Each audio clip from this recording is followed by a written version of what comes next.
بسم اللہ الرحمن الرحیم نحمدہ ونصلی علی رسولہ الکریم اما بعد قال اللہ تعالی اعوذ باللہ من الشیطان الرجیم بسم اللہ الرحمن الرحیم ولا تہنوا ولا تحزنوا وانتم الاعلون ان کنتم مؤمنین وقال اللہ تعالی وَلَنَبْلُوَنَّكُمْ بِشَيْءٍ مِّنَ الْخَوْفِ وَالْجُوعِ وَنَقْصٍ مِّنَ الْأَمْوَالِ وَالْأَنفُسِ وَالثَّمَرَاتِ وَبَشِّرِ الصَّابِرِينَ صدق اللہ العظیم۔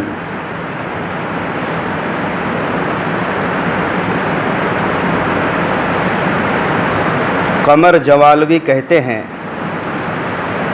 اے میرے ہم نشیں چل کہیں اور چل، اس چمن میں اب اپنا گزارا نہیں، بات کلیوں کی ہوتی تو سہ لیتے ہم، اب تو کانٹوں پہ بھی حق ہمارا نہیں۔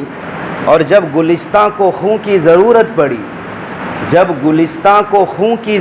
پڑی سب سے پہلے ہماری ہی گردن کٹی، پھر بھی کہتے ہیں ہم سے یہ اہل چمن، یہ چمن ہے ہمارا تمہارا نہیں۔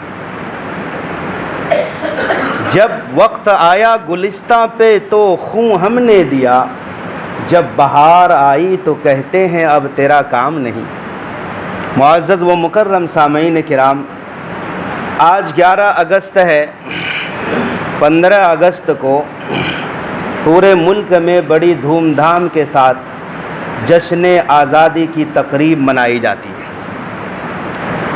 یہ بات تو بالکل حقیقت ہے کہ آزادی بہت بڑی نعمت ہے اللہ کی طرف سے، اور غلامی بہت بڑا عذاب ہے۔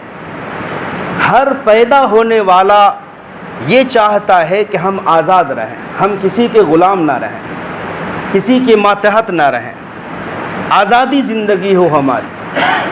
اور اسلام نے بھی اس بات کی ترغیب دی ہے کہ تم آزاد رہو اور غلامی کی زندگی سے الگ تھلگ رہو۔ سراہا ہے اسلام نے، غلام ہو جانا یہ سب سے بڑی بے عزتی والی بات ہے۔ غلاموں کی کوئی وقت نہیں ہوتی، غلام کمائے بھی تو بھی اپنا مال نہیں ہوتا، آقا کا مال ہوتا ہے۔ غلام اپنی مرضی سے کچھ نہیں کر سکتا، آقا کے اشارے پر ناچنا ہوتا ہے۔ اسی لیے شریعت نے جا بجا غلاموں کو آزاد کرنے کی ترغیب دی ہے۔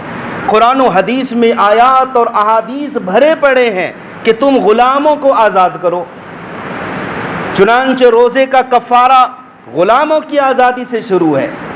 اگر کسی نے جان بوجھ کر روزہ توڑ دیا رمضان شریف کا تو کئی سارے کفارے ہیں، جس میں سب سے پہلا کفارہ ہے کہ استطاعت ہو تو غلام آزاد کرو۔ قسم کے کفارے میں غلام آزاد کرو۔ ہر جگہ ترغیب دی ہے، اور صحابہ کرام غلام آزاد فرمایا کرتے تھے۔ سیدنا عثمان غنی رضی اللہ تعالیٰ عنہ کا معمول تھا، ہر جمعہ کے دن غلام آزاد فرماتے تھے۔ قرآن کریم میں بھی ہے فک رقبہ، یہ آیت بھی غلاموں کو آزاد کرنے کی طرف مشیر ہے۔ میرے بھائیو، بہرحال آزادی یہ بہت بڑی نعمت ہے۔ سوئے قسمت یہ کہ مغلیہ حکومت کے اختتام کے قریب انگریزوں نے ہمارے ملک کو غلام بنانا چاہا، غلام بنا لیا۔ کلکتہ پر اپنی راجدھانی قائم کی، مسلمانوں کو ستایا۔ یہ سن 1857 سے پہلے کی بات ہے، جس وقت ہمارے برادران وطن ہندو بھائی اس تحریک جہاد میں اس انگریزوں سے لڑائی اور ٹکر لینے میں مسلمانوں کے شانہ بشانہ نہیں تھے۔ صرف تنے تنہا مسلمانوں نے آزادی کی لڑائی انگریزوں سے ٹکر لی، تنے تنہا مسلمانوں نے، جس کی پاداش میں کم و بیش 5 لاکھ 1857 سے پہلے کی بات ہے، 5 لاکھ مسلمانوں کو شہید کیا انگریزوں نے، جس 5 لاکھ میں 51,500 علماء کی تعداد بتائی جاتی ہے۔ یہی وجہ ہے کہ دلی کے چاندنی چوک سے لے کر خیبر تک کوئی درخت، کوئی پیڑ ایسا نہیں تھا جس درخت کے شاخوں پر کوئی نہ کوئی عالم دین کا سر مبارک موجود نہ ہو۔ تختے دار پر لٹکا دیا جاتا تھا، یہ صرف اچھا مسلمانوں کو اس لیے درد تھا، مسلمانوں کو اس لیے فکر تھی کہ انگریزوں نے اقتدار جو چھینا تھا یہ ہندوؤں سے نہیں مسلمانوں سے چھینا تھا۔ ظاہر سی بات ہے جس سے کوئی چیز چھینی جاتی ہے تڑپ اسی کے اندر پائی جاتی ہے، اپنا حق لینے کا جذبہ اسی شخص کے اندر ہے جس سے کوئی چیز چھینی جائے۔ لہٰذا اقتدار اور حکومت انگریزوں نے مسلمانوں سے چھینی تھی، تو میدان کے اندر بھی سب سے پہلے مسلمان کودے ہیں۔ یہ وہ دور تھا جس دور میں انگریزوں کے خلاف جب انگریز نے آخری دفعہ دلی کے اوپر قبضہ کرنا چاہا اور دلی کی مسجدوں کو مسمار کرنا چاہا، اس وقت کا یہ عالم تھا کہ انگریز کے خلاف ایک بول بھی کوئی نہیں بول سکتا تھا۔ ایسے عالم میں ہندوستان کے عظیم محدث شاہ ولی اللہ محدث دہلوی اور ان کے لخت جگر حضرت شاہ عبدالعزیز محدث دہلوی نے فتویٰ جاری کیا۔ کیسا فتویٰ؟ آج سے ہمارا ہندوستان دارالحرب بن گیا ہے، انگریزوں کے خلاف جہاد کرنا فرض ہو گیا ہے۔ ایسے ماحول میں جہاں کوئی انگریزوں کے خلاف ایک بول نہیں بول سکتا تھا، ایسا ڈر، ایسا خوف، ایسی دہشت طاری تھی انگریزوں سے، لیکن جب فتویٰ سامنے آیا تو مسلمان میدان کارزار میں کود پڑے اور پھر آگے چل کر شاملی کے میدان میں ان کے سرخیل حاجی امداد اللہ مہاجر مکی، مولانا قاسم نانوتوی، مولانا رشید احمد گنگوئی، یہ جو علماء دیوبند کے کارنامے ہیں انہوں نے مضبوط ٹکر لی ہیں اور اکثر شاملی کے میدان میں جام شہادت نوش فرمائی اکثروں نے۔ پھر اس کے بعد عظیم مجاہد ہندوستان کے جنگ آزادی کے عظیم رہنما اور ہیرو حضرت مولانا محمود حسن گنگوہی اور حضرت مولانا حسین احمد مدنی، جنہیں کالا پانی کے اندر جیل کے صعوبت میں قید و بند میں رہنا گوارا کیا اپنے آپ کو۔ حضرت مولانا حسین احمد مدنی فرماتے ہیں مالٹا کی جیل میں جب ہمارے استاد مولانا محمود حسن کو تہہ خانے کے اندر لے کے گیا انگریزوں نے، تو وہاں سونے، وہاں لوہے کے راڈ، سریا لوہے کے گرم کر کے تپا کر لال ہو جاتا اور ہمارے استاد کی کمر پر داغ دیا جاتا، اور انگریز کا یہ بول ہوتا کہ اے محمود ہمارے حق میں فتویٰ دو، مگر محمود حسن کہتے تھے ہماری جان میں آخری رمق بھی باقی ہوگی تب بھی میں یہ کہتا رہوں گا کہ انگریز کی غلامی حرام ہے۔ میرے بھائیو، دوستو، بزرگوں، مسلمانوں نے 1857 سے پہلے، جس میں ٹیپو سلطان شہید فتح علی ٹیپو سلطان شہید، ان کے ابا حیدر علی، پھر سراج الدولہ، یہ سب ایسے نامور ہیرو ہیں ہمارے جنگ آزادی کے جن کی تاریخ کو، ناموں کو دنیا فراموش کر چکی ہے۔ 1857 تک کم و بیش 100 سال تک میدان کارزار میں صرف مسلمان رہے ہیں۔ پھر سن 1864 سے لے کر 1867 یہ 3 سالہ دور ایسا مصیبت والا دور گزرا ہندوستان میں کہ انگریزوں نے یہ فرمان جاری کر دیا تھا جہاں بھی داڑھی اور کرتا پاجامہ والے ملے اسے گولی مار دو، تختے دار پر لٹکا دو۔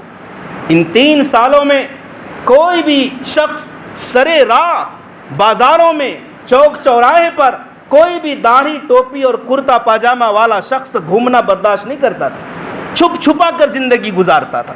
اسے پتا تھا کہ انگریز نے فرمان جاری کر رکھا ہے۔ یہی وجہ ہے کہ انگریز نے صرف یہاں حکومت نہیں کی بلکہ اپنی مذہبی بات کو بھی یہاں پر مسلمانوں اور ہندوؤں کے دلوں میں جاگزی کرنا چاہا، لوگوں کو عیسائی بنانے کی کوشش کرنے لگے۔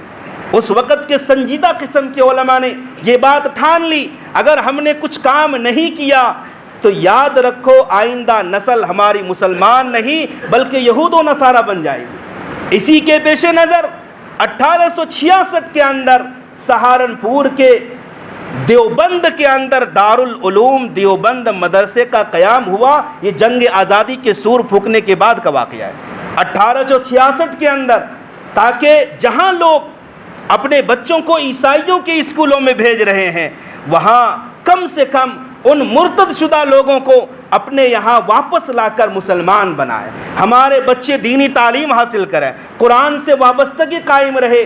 اس نو اور اس فکر کو لے کر کے دارالعلوم دیوبند کا قیام ہوا، انار کے درخت کے نیچے، پڑھانے والے بھی ایک ہی، پڑھنے والے بھی ایک ہی۔ بہرحال یہ تو 1857 کی بات ہے، جب تحریک خلافت چھڑی تو پھر ہندو لوگ بھی آنے لگے۔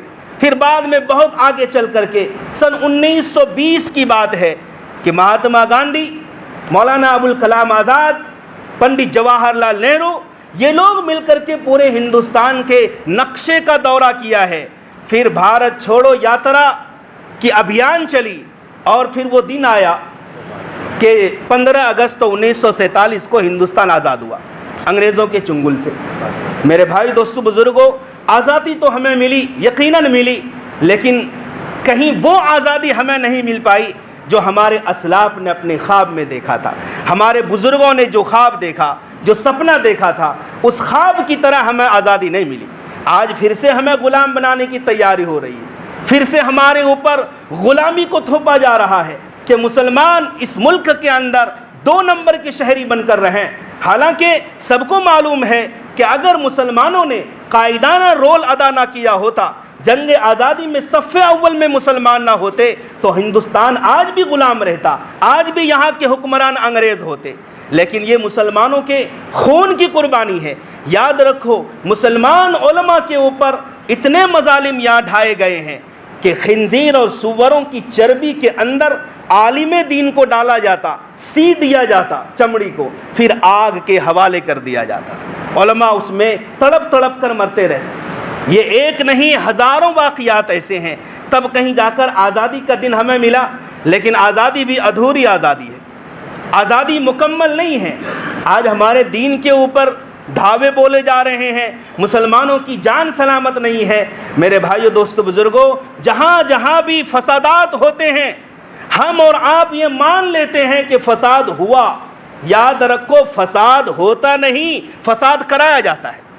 آپ تاریخ اٹھا کر دیکھ لیں، ہندوستان میں ایسے ایسے شہر میں فسادات کرائے گئے جہاں مسلمان معاشی طور پر مضبوط مانے جاتے تھے، جہاں مسلمانوں کی اپنی بزنس، کاروبار اور تجارت بام عروج پر پہنچ چکا تھا۔ مراد آباد کو لے لیجئے، مراد آباد کے اندر جسے پیتل نگری کہا جاتا ہے، جہاں برتنوں کا کاروبار بام عروج پر پہنچا تھا، مسلمانوں کے ہاتھ میں مراد آباد کا برتن کا کاروبار تھا۔ وہاں فساد کرا کر کے مسلمان مزدوری کرنے لگے، کاریگری کرنے لگے، اور اصل سیٹ اور مالک ہندو قوم کے لوگ بن گئے۔ فسادات اسی لیے کرائے جاتے ہیں کہ جہاں جہاں بھی مسلمانوں کی پوزیشن کچھ ہے، صنعت میں، حرفت میں یا ترقی میں، وہاں فساد کراؤ، اسے کمزور کرو اور ہندوؤں کو بڑھاوا دیا جائے۔ یہ ہمارے آج کے نئی حکومت کی آج کی داستان نہیں ہے، پچھلی تاریخوں میں بھی یہی بات آئی ہے۔ اسی طرح سے آپ لے لیجئے بنارس کے اندر، بنارسی ساڑی کا تھوک جو کام تھا وہ مسلمانوں کے ہاتھوں میں تھا۔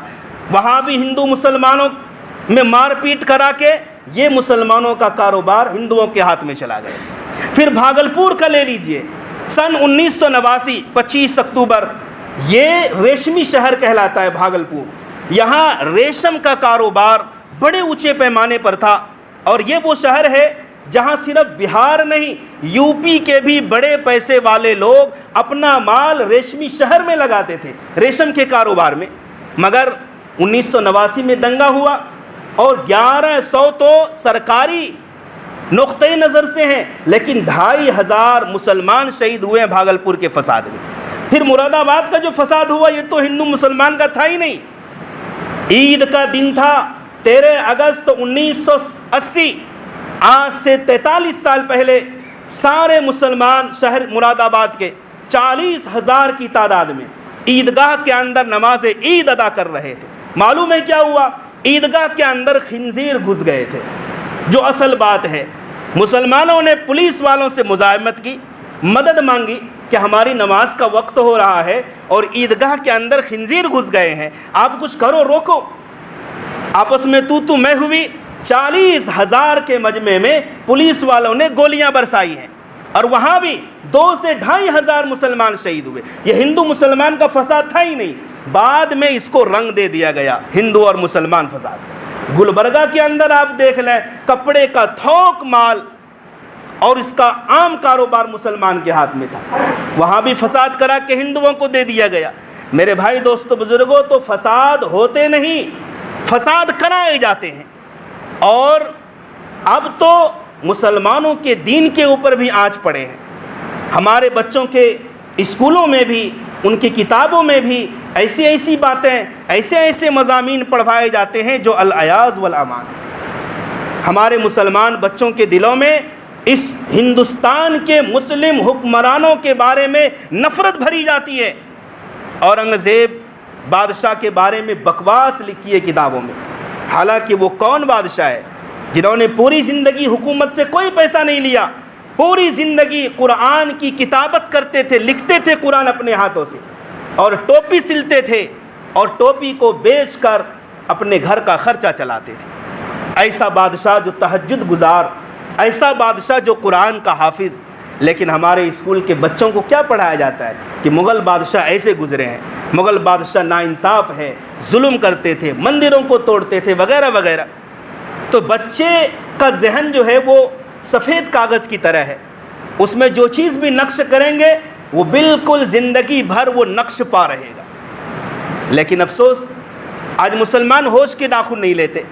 ایسے حالات میں جہاں آج ہماری جان اور ہمارا خون پانی سے بھی زیادہ سستا ہے، پانی سے بھی زیادہ سستا، جس کو جہاں چاہا مار دیا، جہاں چاہا فساد کر دیا، اور کوئی ایف آئی آر درج نہیں، کوئی شکایت نہیں، اور ذرہ برابر مسلمانوں کے حق میں کوئی بولنے والا نہیں۔ میرے بھائی دوستو بزرگوں، ایسے عالم میں ہمارا یہ فرض بنتا ہے کہ سب سے پہلے اپنے ایمان کی حفاظت کرو، سب سے پہلے اپنے ایمان کی حفاظت کرو۔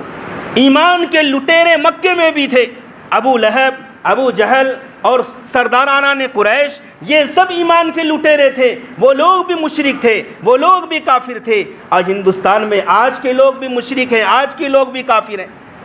یہ جو بات آتی ہے ہندو مسلمان اتحاد کی، یاد رکھو صبح قیامت تک مسلمان اور کافر دوست نہیں ہو سکتے۔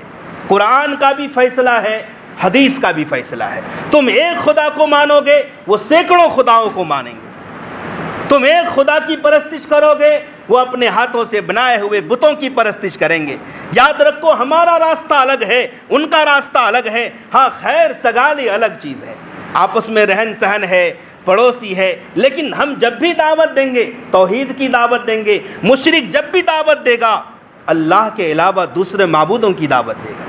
میرے بھائیوں، آج گھر واپسی، ہندو راشٹر بنانے، ہندو راشٹر کا قیام عمل میں لانے، یہ ساری باتیں ہو رہی ہیں، مگر ہمارا فرض ہے اپنے ایمان کو بچانا، اپنے بچوں کے ایمان کو بچانا۔ اور ایمان بچے گا ایمان والی محنت سے۔ جب تک ایمان والی محنت نہیں ہوگی ایمان بچ نہیں سکتا ہے۔ صرف زبانی ایمان والا کہلانا یہ کافی نہیں ہے، عمل سے بھی ثابت کرنا ہوگا، اللہ کے رسول کو دکھلانا ہوگا کہ ہم ایمان والے ہیں۔ آپ کو واقعہ بتاتا ہوں صبر کا۔ صبر کسے کہتے ہیں؟ صبر یہ نہیں کہ کسی نے مارا ہم خاموش ہو گئے، یہ بھی صبر ہے، لیکن صبر اسے بھی کہتے ہیں کہ مضبوط ہمت کے ساتھ ثابت قدم رہنا، یہ بھی صبر ہے۔ جب ہندوستان پاکستان کا بٹوارہ ہو رہا تھا، لاکھوں لوگ مارے گئے اس میں، ادھر کے بھی ادھر کے بھی۔ سہارنپور کا ایک شخص جو بے دین تھا، چہرے پر داڑھی نہیں تھی، عین اس وقت جہاں لوگ داڑھی منڈوا رہے تھے، کیوں کہ لوگ ہمیں مسلمان کہہ کر مار نہ دے۔ ایسے حالات میں ایک شخص سہارنپور کا، اس نے داڑھی رکھ لی چہرے پہ۔ لوگوں نے کہا بھائی آپ باولے قسم کے ہو، لوگ داڑھی منڈا کے چھپ رہے ہیں اور آپ داڑھی رکھ رہے ہو چہرے پہ، کیا بات ہے؟ اس شخص نے جواب دیا حالات بہت ڈینجر ہے، بہت خوفناک حالات ہے، یہ ہمیں معلوم ہے، لیکن میں نے اس لیے داڑھی رکھی ہے کہ میں جب بھی مارا جاؤں اور لوگ مجھے مارے تو مسلمان سمجھ کر مارے اور میں شہید ہو جاؤں، لوگ مجھے کافر سمجھ کے نہ مارے۔ میں نے داڑھی جان بوجھ کر رکھی ہے تاکہ لوگ شناخت کر کے کہ یہ مسلمان ہے، اس کو ماروں۔ میرے بھائی یہ بڑی اعلیٰ عظیمت والی بات ہے۔ جان، زندگی ایک ہی دفعہ ملی ہے اور موت کا کوئی بھروسہ نہیں۔ جب انسان پیدا ہوتا ہے اللہ تعالیٰ سے وقت متعین لے کر آتا ہے. کب تک زندہ رہنا ہے، کیا دانہ پانی ہے اور کتنی سانسیں لے گا، یہ ساری چیزیں لکھی جا چکی ہے. مرنا ایک دن ہے ہر حالت میں، آج مرو، کل مرو، سفر میں مرو، حضر میں مرو، سجدے کی حالت میں مرو یا گھر میں مرو، ایک دن بہرحال مرنا ہے. لیکن ٹیپو سلطان کا یہ جملہ آج بھی سنہرے حروف میں لکھا ہوا ہے کہ گیدڑ کی 100 سالہ زندگی سے شیر کی ایک دن کی زندگی بہتر ہے. ہمت کے ساتھ، شجاعت کے ساتھ، بہادری کے ساتھ. یاد رکھو، بزدلی ایک مسلمان کے دل کے اندر نہیں آ سکتی. یہ الگ بات ہے کہ ہمارے اعمال کی نحوست ایسی ہے جس کی وجہ سے دشمنوں کے اوپر جو ہمارا روب تھا کل، وہ روب ختم ہو گیا ہے. ابو داؤد شریف کی حدیث ہے، آپ نے یہ حدیث بارہا سنی ہوگی. پیارے آقا صلی اللہ علیہ وسلم نے فرمایا ایک زمانہ ایسا آئے گا لوگ مسلمانوں کو کچلنے کے لیے اس طرح دعوت دیں گے جس طرح دسترخوان پر لوگ کھانے کے لیے کود پڑتے ہیں، پیالوں کی طرف لوگ بڑھتے ہیں. اسی طرح لوگ مسلمانوں کو ختم کرنے کے لیے ایک دوسرے کو دعوت دیں گے. آج یہ حدیث منو ان صادقہ رہی ہے. تو صحابہ نے پوچھا یا رسول اللہ، کیا مسلمانوں کی تعداد اس وقت کم ہوگی؟ صحابہ کے دل میں یہ بات آنی ضرور تھی، کیونکہ یہ اس دور کی بات ہو رہی ہے جب صحابہ شان و شوکت والے تھے. ہر جگہ صحابہ کا دبدبہ تھا. 1 مہینے کی مسافت کی دوری تک صحابہ کرام کا رعب دشمن کے اوپر تھا. تو صحابہ کے دل میں یہ اعتراض ہونا ہی تھا، یا رسول اللہ کیا اس وقت صحابہ، اس وقت مسلمان کب ہوں گے؟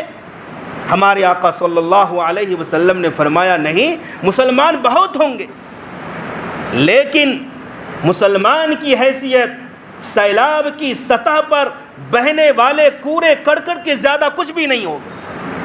جس طرح سیلاب زدہ علاقوں میں پانی کی سطح پر کوڑا کرکٹ، گھاس بھوس، تنکے وغیرہ بہتے ہیں، ان تنکوں کی اپنی کوئی طاقت نہیں ہوتی. بہاؤ جدھر لے کر چلتا ہے پانی کا، تنکے ادھر بہہ جاتے ہیں. نشیب میں پانی جاتا ہے، تنکے نیچے گر جاتے ہیں. اسی طرح مسلمانوں کے حالات ہوں گے. مسلمانوں کی کوئی وقت نہیں ہوگی، کوئی عزت نہیں ہوگی، کوئی طاقت نہیں ہوگی. تو صحابہ نے پوچھا یہ کس وجہ سے ہوگا؟ آقا نے فرمایا یہ اس وجہ سے ہوگا کہ مسلمانوں کے دلوں میں اللہ وہن کو ڈال دے گا. وہن، دشمن کا رعب ختم ہو جائے گا. صحابہ نے پوچھا وہن کیا چیز ہے؟ آقا نے فرمایا موت کا خوف اور دنیا کی محبت، یہ وہن ہے. یہ 2 بیماری ہوگی مسلمانوں میں، ایک دنیا کی محبت ہوگی اور دوسرا موت کا ڈر ہوگا. اب دنیا کی محبت کسے کہتے ہیں؟ دنیا تو ہر شخص کما رہا ہے، اور دنیا کمانا ہماری ضرورت بھی ہے، اس کے بغیر زندگی گزارنا مشکل ہے. دنیا کی محبت یہ ہے کہ ہم دنیا کما رہے ہوں اور اذان کی آواز اللہ اکبر کی صدا کانوں سے ٹکرائے اور ہم نماز کی طرف نہ آ کر دنیا ہی میں لگے رہیں. یہ ہے دنیا کی محبت. اگر دنیا کماتے کماتے اذان کی آواز آ گئی اور ہم نے کام کو چھوڑ دیا اور اللہ کے گھر کی طرف آ گئے تو پھر یہ دنیا کی محبت نہیں ہوگی. دنیا کی محبت اللہ کی نافرمانی کر کے دنیا کمانا، یہ دنیا کی محبت ہے. اور اللہ کی فرما برداری کر کے دنیا کمانا، یہ دنیا کی محبت نہیں ہے. موت کا خوف، دوسری بیماری موت کا خوف. موت سے ایک مسلمان ڈر ہی نہیں سکتا، اور آج نہیں ہمیشہ سے مسلمانوں کا یہ شیوا رہا ہے کہ مسلمان کبھی بھی موت سے ڈرا نہیں ہے. اور قرآن کریم کی آیات کے مطابق ایک آدمی مضبوط قلعے کے اندر بند ہو جائے، شیشے اور کانچ کے گھر کے اندر بند ہو جائے، مضبوط پہاڑوں کی کھو میں چلا جائے، وہاں بھی موت پہنچ کر رہے گی. یہ ایک مسلمان کا عقیدہ ہونا چاہیے. تو ہمیں جب مرنا ہے ہمت کے ساتھ، جواں مردی کے ساتھ، استقلال کے ساتھ مرنا ہے. ہمیں پوری تیاری کے ساتھ مرنی ہے. اور پھر وہی مقولہ آخری جملہ کہوں گا کہ گیدڑ کی 100 سالہ زندگی سے شیر کی ایک دن کی زندگی بہتر ہے. اللہ تبارک و تعالیٰ صحیح سمجھ کی توفیق عطا فرمائے.